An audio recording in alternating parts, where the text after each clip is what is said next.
So you want to invest in property and you want to get some more money to do it, but every time you look at your bank account, it's empty. You think, I'll just save a little bit more money, I'll wait a little bit longer, and before you know it, you've never had the chance to buy your second or third or fourth investment property. But the truth is, there is a lot of people that are sat watching this that have money somewhere, but they don't know how to release it. In this video, I'm going to talk about remortgaging. You may have heard the term remortgaging, but have no idea what it means and how you make it work for you and your investment options. I'm going to try and make this super simple. No hype, no jargon, just how we remortgage a property to release equity and money to either invest or use for ourselves. A property is not somewhere just to live in, it is a store of wealth. Whether you've done that intentionally or not, you have capital locked up in there, and as property prices increase, you have more and more capital by the day to get released to use. Capital is a term for money. It's money that you obviously can't use and spend every day, but if you release it, it is released down into a form of cash, effectively. A lot of people think they have to sell the home to get hold of that capital, but this simply isn't the case. You'll also hear different words. You'll hear remortgage, you'll hear refinance, you'll hear equity release. All of these things mean the same thing. It is a way of replacing one part of lending and replacing it with another type of lending, and hopefully, if everything was right, borrowing more money effectively so you can use that money to invest or go on holiday if you want to. So, like I say, you're effectively taking a new mortgage out when you're remortgaging against the value of the property that it is now. So if you have a home and you've had it for 10 years, it's very likely the property price has gone up. You have been either paying off your mortgage slightly or not at all if it's an interest only, but the equity has increased. So you're going to take a new lending product against your property, borrow more money, but it is low cost money, it's safe money if you are using it sensibly, and you're going to replace that and get that released. I saw a comment the other week is that you can only refinance if you're using that money to invest in property. That is completely wrong. You can refinance for holidays, home renovations, new car, but I would always recommend for refinancing to invest into property and build your portfolio. Like I say, refinancing is simply taking on some more debt, replacing the old debt and adding more. But obviously, let's keep this really honest and real. This money costs. So it might be the 4 or 5% interest. So if you release the £50,000 extra that's tied up in your house, there will be £2,500 interest per annum to pay on that. So it's not free money.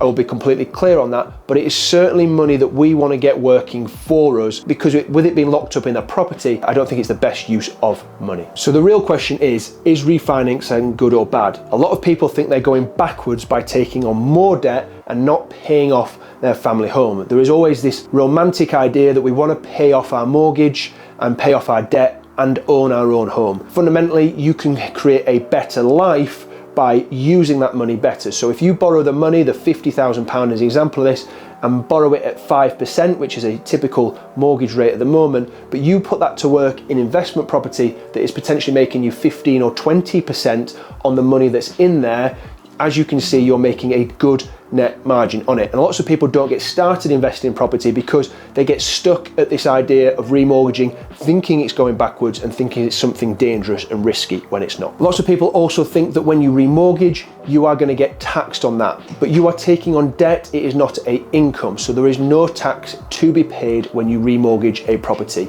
That is either in a limited company or in an investment company, and or for yourself. So how much do we think we could potentially borrow and remortgage our house for? This comes down to loan to value, LTV. You'll hear this regularly. It will also come down to your earning. When you refinance a personal home and a personal property, it's very different to refinancing a buy-to-let. They will look at your earnings. So crudely speaking, you can very regularly borrow up to 90% of the loan to value of the property. So the bank will, if your bank thinks it's worth £200,000, they will likely lend you up to £180,000.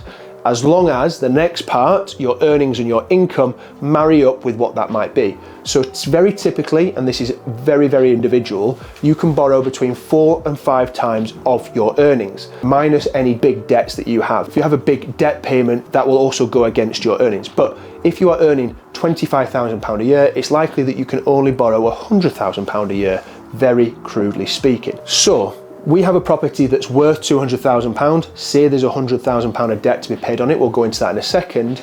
and we have an income and earning in our household, which means we can borrow that amount of money. So we have 2 earners at £25,000, for example, in the house, which means we could potentially get a £200,000 mortgage. If we put that all together, it means we're in a position to refinance. We obviously don't want to refinance for anything probably less than £25,000 because of the costs, the time, the admin and the hassle. So we want to try and find if we've got an equity above, say, £25,000 to make it work for us. So let's look at a scenario that would work for you on a remortgaging perspective. This is your family home that you bought 5 or 10 years ago, and maybe you bought it for £150,000. You might have had a mortgage on that at £135,000, and then the rest of the property, say, obviously, is the deposit that you put in. So in this case, 15k.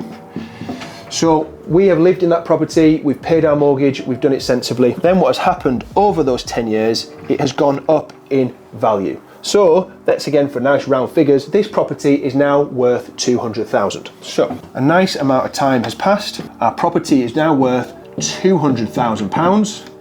We still have, and maybe we've paid a little bit off, we still have our mortgage on this property, and that mortgage is now £100,000. We've paid £12,000 off it over time. So we now have £100,000 of equity in that house that we could potentially use and release. For argument's sake, we're going to take out as much as we possibly can, and our lending criteria means that we can do that and the bank are going to lend to us comfortably. So the bank are going to say that we can give you £180,000 on your new mortgage. So we're going to take that, for example, let's just say that debt is with HSBC. We've then gone to NatWest, and NatWest have said, right, we think your house is worth £180,000, Mr. Fruin. They've gone there. What we will do first is we will pay HSBC back, so they will take that off, and then we will say that we've lent you £180,000 on there, your mortgage has increased, you've got 100 grand that's taken that bank off, so you've remortgaged, you've taken out another mortgage to clear that mortgage. That has then given you £80,000, which you can go and invest and spend. So it is very, very simple that all you ever have to do is go to a mortgage broker, they'll go find you the best deals, they'll pay off that one mortgage, they'll replace it with another mortgage, and any surplus or any extra money that you have, they will give to you and send it to your bank account and you can use it. So crudely speaking, we can get some cheap money out of that property. Say we've got that £80,000 at 5%, we borrowed from NatWest at that, we can then go and invest and probably buy 2 to 3 buy-to-let houses, depending on where we are, what we invest. Lots of sort of very sort of crude numbers on that. But this is the simplest way of understanding mortgaging and remortgaging it on that basis. It is the cheapest capital you can get. It's the lowest risk capital you can get because it's tied against your house. And if you're starting to invest in property for the first time, it's the best way to get started. Before you do a joint venture or borrow money off someone else, go get it yourself, buy a few properties for yourself, prove the model and build it up. There are loads of people that are sat on equity in their homes that they don't even know about that they can use, and they can use that capital well. If you have found this video really useful, please click on the link below. You can book a call with me and my team and we can help you understand this model more, teach you a little bit more about you and guide it into buying your first buy-to-let property. If you're sat on savings or you're sat on equity and you need help, click on the link, book a call, and I'll see you in the next video.